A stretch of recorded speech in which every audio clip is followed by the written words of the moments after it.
Hey guys, and welcome back to Battlefront Updates and another Star Wars monthly news roundup together with Alex from Star Wars Explained, where we cover all of the news from the previous month. So let's dive straight into June's news. As for gaming news in June, the big news of course comes from Star Wars Jedi Fallen Order that had its full gameplay reveal at EA Play early in the month. The gameplay reveal showed 14 minutes of raw gameplay footage showing Cal Kestis in action, killing Purge troopers and much more, giving us a good idea of how the actual gameplay will look. And then later in the month, a few weeks after EA Play, they also released the full 26-minute version of the gameplay where you can also see him driving an AT-AT, he gets introduced to Saw Gerrera and much more. Both me and Alex got to try out the combat in the game through a behind-the-scenes demo, where it felt quite different compared to how the demo looked because, for instance, you do not have unlimited force powers, so the game actually felt a lot harder to play than it did when you watched it during the demo. As for Battlefront 2, on June 26th, it received the Where Are Those Droidekas update that finally brought in droidekas to Battlefront 2, as well as the TX-130 tank. On top of that, they also added a Naboo Capital Supremacy map, 212th Recon Division skin, 41st Scout Battalion skin, as well as a General Skywalker skin.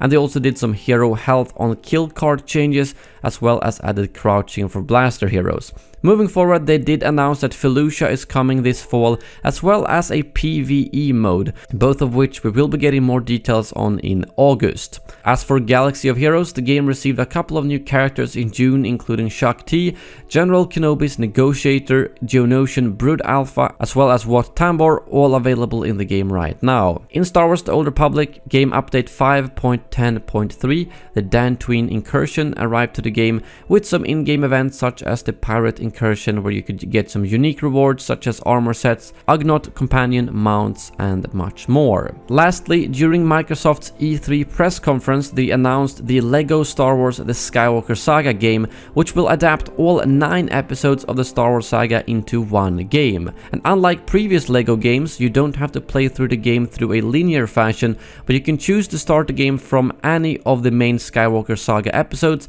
and complete them in any order you wish. And this game will be released in 2020. That's all for the gaming news. Now over to Alex for some movie and canon news. Thanks, Elliot. In movie and television news, Michelle Rejwan has been named Senior Vice President of Live Action Development and Production at Lucasfilm. Deadline reported that she will oversee a new slate of feature films and episodic series for Lucasfilm and Disney Plus and continue to produce with Kennedy as the Star Wars franchise is built out. I'm hopeful that means we've got a lot of unannounced Star Wars TV and film projects headed our way in the years to come. In comic news, it was announced that Greg Pak and Phil Noto will be taking over writing and art for the main Star Wars line. Greg recently wrote for the Age of Rebellion comics, and I think he did a good job, so I'm excited to see where he takes the main heroes in the time just before The Empire Strikes Back. A tie-in comic for Fallen Order was also announced, called Dark Temple. Set before the events of the game, we will follow the character Seer when she was a Padawan. Written by Matthew Rosenberg with art by Paolo Villanelli, the series begins in September. That does it for announcements, but I wanted to mention that tickets for Star Wars Celebration 2020 in Anaheim went on sale this past month. As of right now, 4-day, Friday, and Saturday passes are all sold out, which is insane. Thursday and Sunday are still available. Molly and I bought our passes, so we'll definitely be there. I don't want to speak for Elliot, but he's been at the past 2 celebrations, so he better come again. But that's it from me, so now I'll throw things back to him. Thank you, Alex. That brings this video to an end. Make sure to check out Alex's channel if you haven't already for all things Star Wars movie, canon, and lore. Thank you very much for watching, and as always, may the Force be with you.